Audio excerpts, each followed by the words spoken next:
katanya kalau jualan minyak malam-malam bakal menyebabkan usahanya bangkrut. Hey gengs, welcome to Fordia di CHY. Cerita horor yuk. Gengs, aku mau langsung aja ya. Jadi aku tuh nemuin cerita ini dari Kaskus, terus kayak aku gak sabar pengen langsung ceritain ke kalian. Dan aku kayak udah gak mau basa-basi lagi gitu loh, kan udah kenal ya, udah banyak juga videonya gitu, meskipun nggak ratusan, tapi kan udahlah nggak usah perkenalan. Anyway, langsung ya. Cerita ini itu aku dapetin waktu aku gak sengaja scrolling di forum Supranatural. Nah ini kaskusernya itu namanya Dias 420. Jadi di forum ini tuh kayak ngomongin banyak hal tentang pamali gitu. Jadi ini sepertinya orang-orang itu bisa ngasih mensumbangsi cerita-cerita pamalinya mereka gitu. Nah ini cerita si Mbak Dias ini adalah cerita Pamali The Stories yang ke-19. Ini aku belum baca, aku baru kayak sekilas doang, udah itu aku lihat komen-komennya loh, kok kayaknya seru ya gitu loh. Karena ini judulnya tuh eye-catching banget guys. Judulnya Jual Minyak di Malam Hari. Langsung aja kita ke ceritanya. Welcome back to Pamali The Stories. Yap, menemani malam Jumat kalian ada satu mitos yang menurut aneh cukup menarik. Apa itu? Ya ini dia. Jual minyak di malam hari. Emang apa salahnya dengan jualan minyak di malam hari? Apalagi di zaman dulu di mana kita belum mengenal apa itu listrik dan juga lampu. Oke, jadi zaman dulu itu biasanya pakainya obor kalau nggak Petromax. Ini aku lampirkan gambarnya ya biar teman-teman Gen Z atau millennials tuh tahu gambaran zaman dulu dan lampu-lampu yang dipakai zaman dulu kayak gimana. Lanjut. Dulu kita biasa pakai Petromax ataupun lilin sebagai sumber penerangan. Oh ini ditambahin nih. Buat yang suka pakai Petromax pasti gak enak dong kalau lagi pakai malam-malam tiba-tiba Petromax kalian mati. Mana stok minyaknya habis lagi, otomatis kan kita mesti beli. Sedangkan saat itu yang jual minyak ataupun warung udah pada tutup. Ribet amat sih Min, kan ada cara lain atau enggak ya tidur aja. Ya itulah yang dirasakan orang tua dan kakek nenek kita dulu. Mana PR belum kelar, ngikut ke tetangga belum tentu ada yang mau berbagi, iya kan? Oh ya, menurut mitos katanya kalau jualan minyak malam-malam bakal menyebabkan usahanya bangkrut. Padahal kan yang namanya jualan itu harusnya nggak kenal yang namanya siang atau malam. Selama menguntungkan ya kenapa enggak? Ya ini sih mitosnya aja. Jadi daripada kebanyakan openingnya, langsung aja ke ceritanya kata si Badia sini. Ini cerita orang tua dulu di kampung halamanku di daerah Baduy. Seperti yang kalian tahu, suku Baduy terkenal dengan kebudayaannya yang sederhana dan tidak adanya fasilitas listrik di rumah-rumahnya. Dulu waktu aku kecil, aku hidup dalam kegelapan kalau bisa dibilang. Sebelum pindah ke daerah kota, aku tinggal seadanya di kampung, gak ada internet, apalagi listrik. Biasanya keluargaku pakai Petromax buatan Abah sebagai penerangan di kala malam datang. Ada mitos kalau kalian dengar suara orang jualan minyak tanah buat isi ulang Petromax malam-malam, berarti si penjualnya ini bukan manusia. Jadi, Abah suka ngakalin kalau minyak tanah udah mau habis, Abah suka beli minyak dalam jumlah yang banyak di siang hari. Iya, meski harus merogoh kocek ekstra, tapi nggak apa-apa daripada ketemu Saitoni Rojim, iya nggak? Nah, satu malam Abah benar-benar lupa buat beli minyak tanah, lebih buat bahan si Petromaxnya. Waktu itu aku baru inget banget lagi mau baca buku, Petromaxnya keburu mati gara-gara si minyaknya itu habis. Mau minta tolong Abah sama emak ya udah pada tidur. Terus mana aku lagi sendirian lagi. Minyaknya, minyaknya ye, meser. Aku kejar si penjual minyak tanah itu.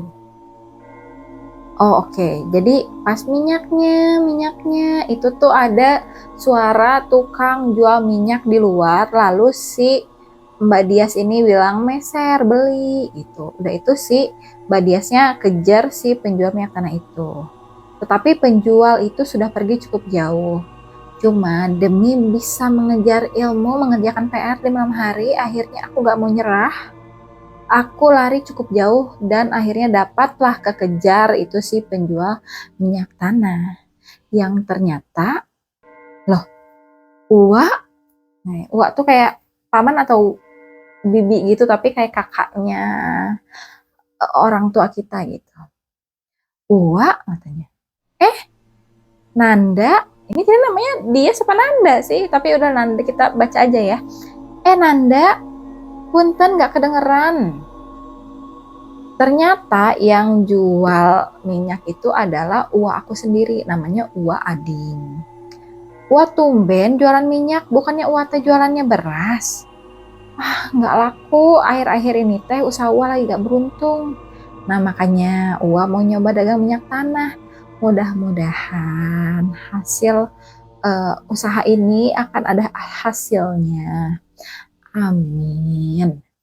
Setahu aku jualan minyak malam-malam itu tuh gak boleh, kata Mas sih gitu. Tapi kenapa gak boleh ya?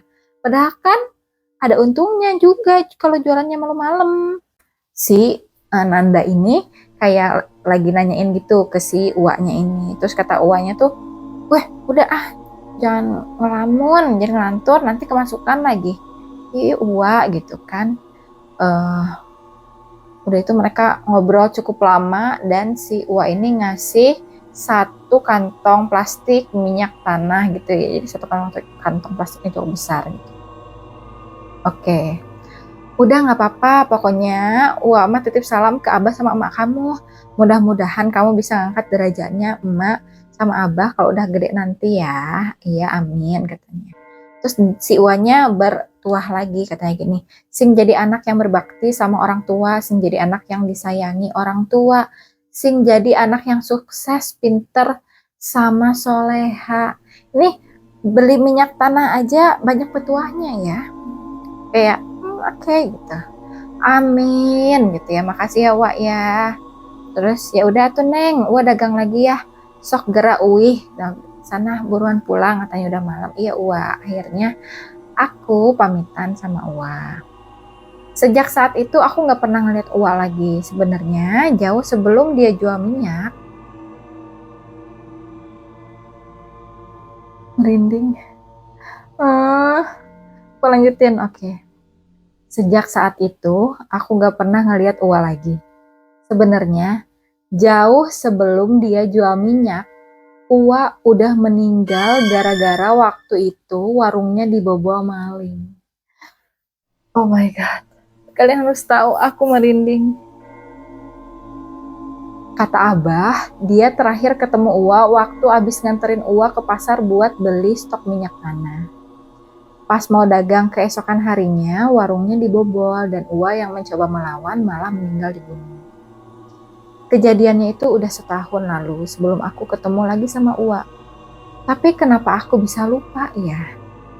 Sudahlah, namanya juga masih kecil, wajar kalau gak ingat. Pesan dari Uwa aku terapin di kehidupan nyata. Pas aku mau masuk SD, aku sama orang tuaku pindah ke kota dan sampai sekarang, sampai aku udah lulus kuliah, aku masih tinggal di kota. Ya, walaupun aku suka pulang kampung kalau lebaran, kehidupan kota yang modern tidak mengganggu kehidupanku yang sederhana di kampung waktu lebaran tiba. Aku benar-benar offline dari berbagai macam teknologi dan juga listrik tentunya di Baduy itu. Tiap kali aku ngelihat Petromax selama aku suka teringat sama Uwa. Kalau misalkan ada kesempatan lagi ketemu sama Uwa, sekali lagi aja aku cuma mau bilang, makasih ya Uwa. Oh my god, guys.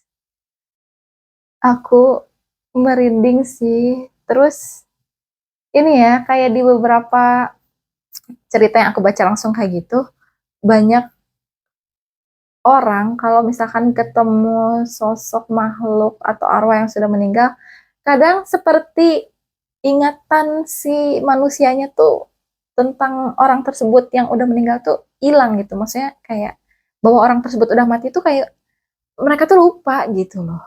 Sama kayak si Nanda ini gitu. Si Nanda ini berarti sekilas tuh lupa kalau uangnya sudah meninggal di 1 tahun lalu. Jadi pas ketemu dia kayak natural aja gitu. Ini tuh kayak kayak kayak yang kemarin si Jang Sambom, si neneknya pas narik anaknya itu. Tapi ini bedanya nggak sejahat si Jang Sambom itu ya. Ini kayak memberikan petuah mengenai kehidupan. Jadi aku rasa ini harusnya sesosok makhluk yang baik. Dan gimana dengan kalian? Apa kalian shock juga tentang kenyataan bahwa ternyata uangnya itu udah meninggal? Kayak aku pas awalnya sempat mikir, oh mungkin pas udah ngejar penjual minyak ternyata ya apa lah gitu. Tapi ini udah guys, udah ya guys ya. Kalau kalian suka sama video ini, silahkan like. Kalau nggak mau ketinggalan video dari aku, silahkan subscribe. Terus nanti aku kalau udah nemu cerita-cerita horor seru lagi, aku share ke kalian juga ya. Kalian kalau udah nemu cerita horor, silahkan share juga ke aku. Thank you guys, bye-bye.